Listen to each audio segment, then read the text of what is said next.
Namaste, yogis. Today I'm celebrating the 88th birthday of my second father, Minister Louis Farrakhan. I want to begin at the beginning of my love affair with my beloved teacher. I was 14 years old and I stood on the corner in Hollis, Queens, where they sold heroin, but I only sold marijuana. But it was a pretty desperate moment in Queens, and the heroin trade was on fire, and that corner was a scary corner. The church people would walk by quickly, get off the bus and just scurry by. But on that corner with the drug dealers, waiting for the people to get off the bus, were the black Muslim community members, and they were selling newspapers. They were selling Muhammad Speaks. And they would say to me, and we liked them, because they weren't afraid of us, and in fact they were just like us. Although they were deeply spiritual and deeply organized and they were clean cut, they were like us. Many had been to prison, many had come through struggle I was getting myself into a mess that could have been terrible like it was for so many of my friends, but we were in a kind of a hood mode, and only the hood could speak to the hood, and it was the black Muslim community members that spoke to us. Brother, why are you selling drugs? Brother, you're better than that. Just always. Brother, you want a bean pie? Mostly it was, brother, grow up. Grow up right and straight. And their leader was inspiring to us because he wasn't no punk. He literally was, a tough guy, not afraid of anything. And as I got a little older, I came to understand that he wasn't beholden to anyone. And he didn't have to adjust his message to make anyone comfortable. He could say what he wanted to say. He could go where he wanted to go. He could see who he wanted to see. And he was a free black man, juxtaposed to the black leadership that depended on corporate America and other philanthropists, and they had to be very careful not to say something that offended. In many cases, their own oppressor had their foot on their neck, and they couldn't say anything about issues that pertain to the black community. And they couldn't be as honest about the suffering of black people as the minister was. So he was a hero.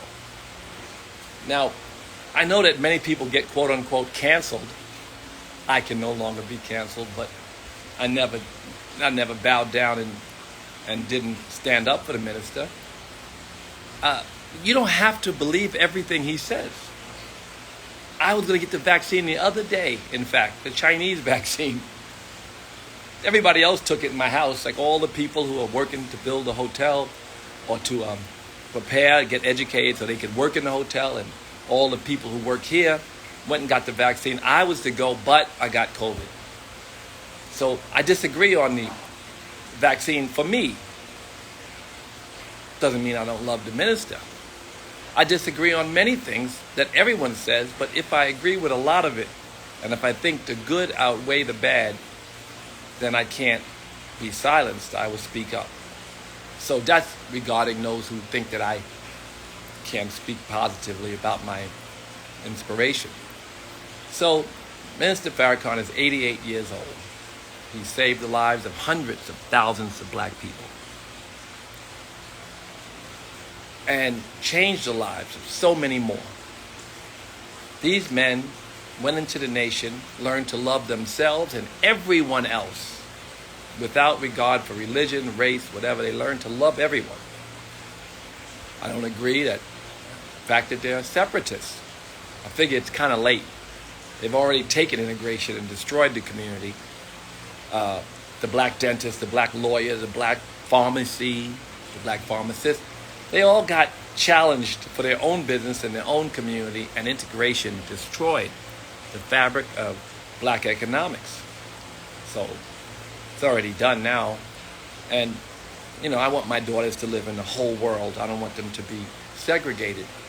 But I don't agree, but I certainly respect. It's hard to argue with the fact that blacks could create their own and live their own lives separate. By the way, Elijah Muhammad said, and I think the minister would repeat, I'm sure he has repeated, that one day we'll all live together in harmony. But now, black people are suffering so much and have been abused so much that maybe they're not ready for integration. And that's what he said about integration years ago, and I haven't heard him speak on it lately because they've given up on it again. So we don't have to agree on everything for us to love the Minister Farrakhan.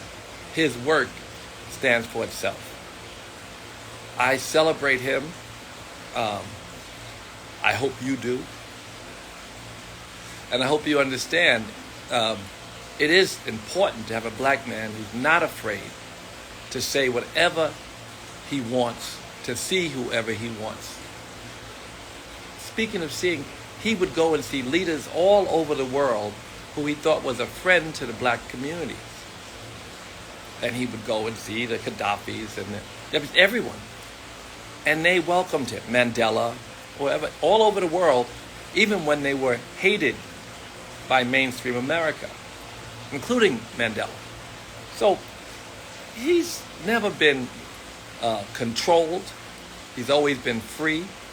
And the first thing I learned to admire about him is his freedom and his courage. But then his heart, when I was in my 20s, early 20s, I came to meet him. I saw him intervene in the lives of so many hip-hop voices that were big voices that mattered so much to so many people. He made them softer, sweeter, more loving, and better servants for their community. And that's it. He did that. So many. I remember the hip-hop summits he spoke at, where he inspired everyone. And I remember, I can tell you a quick story before I get off. When I was running the Foundation for Ethnic Understanding, where I spent 25 years mostly fighting anti-Semitism, and Islamophobia became the focus the last 7 or 10 years, fighting anti-Semitism and Islamophobia was a good job. I became the chairman. All over the world, we'd have imams speak in synagogues and rabbis speak in mosques. 70 countries. Hundreds and hundreds of imams and rabbis, maybe 1,000 if I think of it, that exchange pulpits in all those countries. And they promoted tolerance and the sameness that was in their religion to their constituents. And the imam would speak in the synagogue and the rabbi would speak in the mosque. And it was a great moment, great effort we made. But then I went to Israel to do it. And the Israeli media said it was impossible. The New York media, American media, I think it was the New York Times, said it was an impossible mission. But I became friendly with the chief rabbi of Israel, Rabbi Metzger, I believe his name was. And we were very friendly, and I brought the subject up at a synagogue in Long Island. I asked him, I said, Rabbi Metzger, do you think we could run our program in Israel? The program he knew about because he liked the work we were doing. I was with Rabbi Snaya, my partner. And he kind of shrugged it off. He said, if they'll do it, I'll do it. Meaning if the Palestinians would do it, then he would do it. So I went to Israel, the media kind of laughing and brushing off my ideas. And I wanted to see the Grand Mufti in Israel for the Palestinian people. I think his name was Ahmad.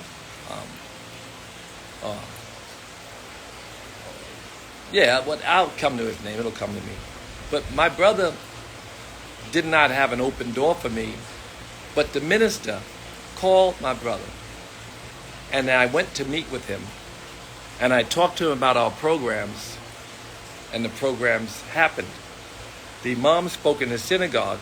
And the rabbi spoke in the mosque. In probably 50 synagogues and mosques. To the shock of all the rabbis and imams around Israel, and also to the shock of the media, especially, who was so sure it would not happen. So, if not for Minister Farrakhan's voice, it would never have happened. he understood the need to have dialogue between rabbis and imams. And he was able to make or push his brother to accept the programs and me. So that's a good story. But he's done many things like that in my life for me, for my philanthropic, social, and political efforts. And I've worked for him and with him and the Nation of Islam on cleaning out our communities. For one instance, the peacekeepers. Captain Dennis Muhammad is in 25 cities, and I have, through Rushcard and other places, helped to fund their work over the years. And the brothers are the nucleus in every city of the peacekeepers. Something when you remember when the minister said he wanted 1,000 courageous men to work our communities? Well, we got more than 1,000. He said 10,000, but we got more than 1,000 certainly. 10,000 fearless men, what he said. Helped us to create the peacekeepers with Captain Dennis Muhammad. And my history with them, I don't have all day. I'm sure you get bored, but what the minister has done for me and for our community is immeasurable. And we don't have to agree on everything, and you don't. But you have to know that people who love your community and work for your community and whose intentions are for the humanity to be in balance and to love all people of all religions all the time. This is his mission, is why as a yogi, it's inspiring to me to see him and what he's done and continues to do for us. Namaste, yogis. I hope that this gives clarity to some, and a better understanding to others about this beautiful man. Thank you.